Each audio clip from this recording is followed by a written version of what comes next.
Dear student, good morning. Now today we are having our next topic, that is consequences of the shock therapy. In our earlier topic we have studied about the shock therapy. Now let us study about what were the consequences which arises after that shock therapy.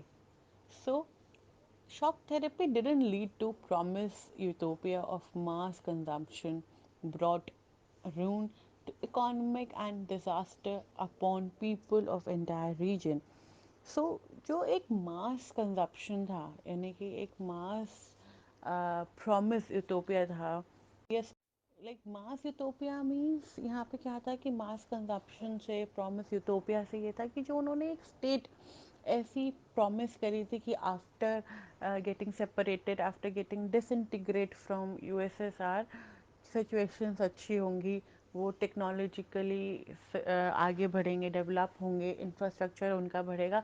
ऐसी कोई भी state नहीं आई, बल्कि क्या हुआ, because बहुत ज़्यादा consumption की वजह से वो और जो उनकी इकोनॉमिक कंडीशन थी वो और रून हो गई, ख़राब हो गई, और जितना भी रीजन था, एंटायर रीजन, वो एक डिज़ास्टर की स्थिति के पास पहुंच गया।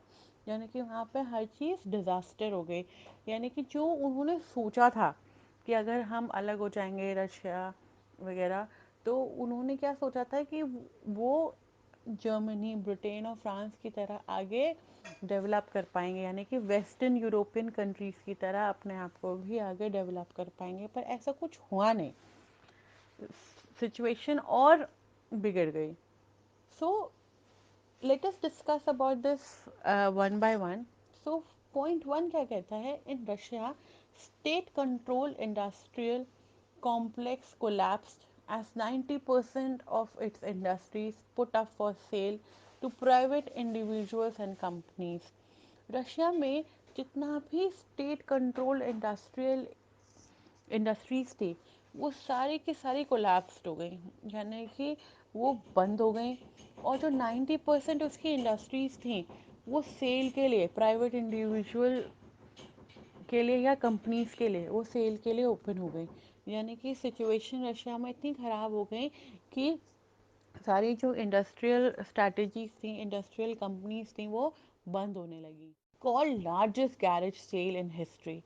इस वाली जो स्टेज अराइज हुई थी, इसको हिस्ट्री में भी लार्जेस्ट गैरेज सेल का नाम दिया गया, जहाँ पे मोस्ट इंडस्ट्रीज अंडर वैल्यूड हुई और सोल्ड हुई at throw away prices. Means जितनी भी इंडस्ट्रीज उन्होंने सेल के लिए आगे लगा दी थी इंडिविजुअल और कंपनीज के लिए, वो बिल्कुल अंडर वैल्यूड हुई, यानी कि जो उनकी एक्चुअल प्राइस था उससे ना मिलके बहुत कम दामों में वो बिकी, और एक तरीके से ना के बराबर में, जैसे कहते हैं थ्रो अवे प्राइसेस, कि बिल्कुल ही ना के बराबर में वो पूरी पूरी इंडस्ट्रीज सेल हो गई। Most of the citizens were given vouchers to participate in sale, but they sold them in black market as they needed money.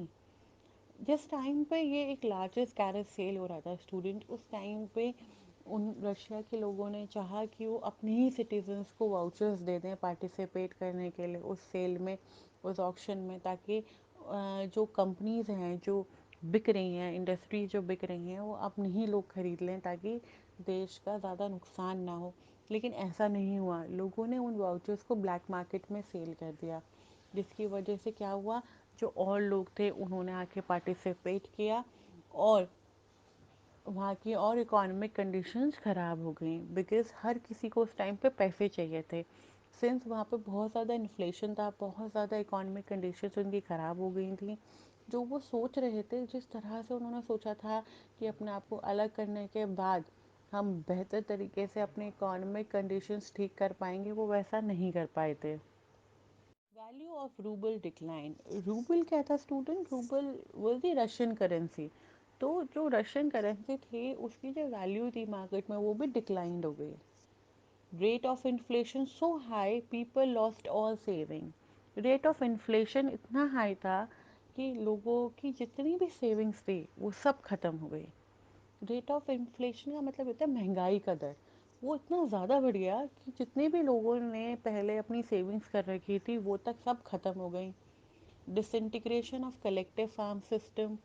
Disintegration of collective farm system से यहाँ क्या मतलब है स्टूडेंट, हमने कलेक्टिव फार्म सिस्टम पढ़ा था। Collective farm system ये था कि जब यूएसएसआर था तो वो लोग क्या करते थे, वो लोग कलेक्टिव फार्म सिस्टम पर बिलीव करते थे।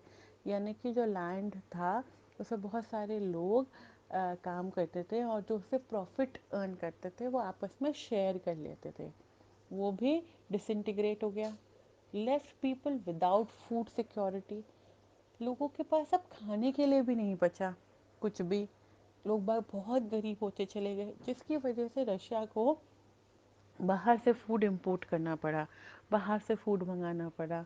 बहुत ज़्यादा स्केर्सिटी हो गई कंट्री में फूड की। जीडीपी रशिया 1999 में कम होती चली गई, जबकि जो जीडीपी थी रशिया की 1989 में वो कंपैरेटिवली ज़्यादा हुआ करती थी उस टाइम पे। जैसे जैसे आगे महंगाई बढ़ती चली गई, रेट ऑफ इन्फ्लेशन होता चला गया, लोगों के पास खाने के लिए भी कुछ नहीं बचा, रूबल की वैल्यू डिक्लाइन हो गई, वैसे वैसे जो जीडीपी थी वो भी गिरती चली गई। तो 1999 में कंपैरेटिवली टू 1989 उनकी जीडीपी काफ़ी डाउन चली गई। Old trading structure broke down with no alternative, जो पुराना उन्होंने ट्रेडिंग स्ट्रक्चर बनाया था वो बिल्कुल ही टूट गया और उसके लिए कोई अल्टरनेटिव भी नहीं बचा। Old system of social welfare systematically destroyed, जो पुराना तरीका था लोगों की भलाई करने का, लोगों के हित में काम करने का, वो भी कम्प्लीटली डिस्ट्रॉय हो गया। Withdrawal of government subsidies pushed large section of people into poverty, जो गवर्नमेंट सब्सिडीज दे देती थी, यानी कि जो गरीबों के लिए छूट दिया करती थी, वो भी काफ़ी गवर्नमेंट ने वापस ले ली, जिसकी वजह से क्या हुआ, लोग बाग और गरीब होते चले गए, पॉवर्टी फैल गई। Middle class push to periphery, जो मिडिल क्लास पीपल थे वो बिल्कुल ही एक अर्ज पर आ गए, यानी कि यू कैन से दैट कि अपनी सीमा पर आ गए बिल्कुल। पेरीफेरी का मतलब होता है बिल्कुल एक्सटेंट पर आ गए, मतलब इससे ज़्यादा तो अब वो गरीबों की ही रेखा में आ जाएंगे।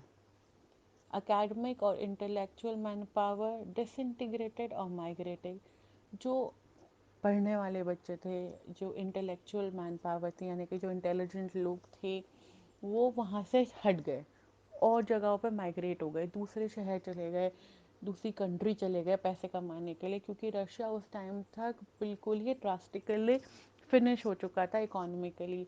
लोग बाग बहुत गरीब हो गए थे, महंगाई बहुत बढ़ गई थी, वहाँ पे बेसिक रहने की जो कंडीशंस थी वो काफ़ी ख़राब होती चली गई थी। A mafia emerged and most of these countries are started controlling most economic activities.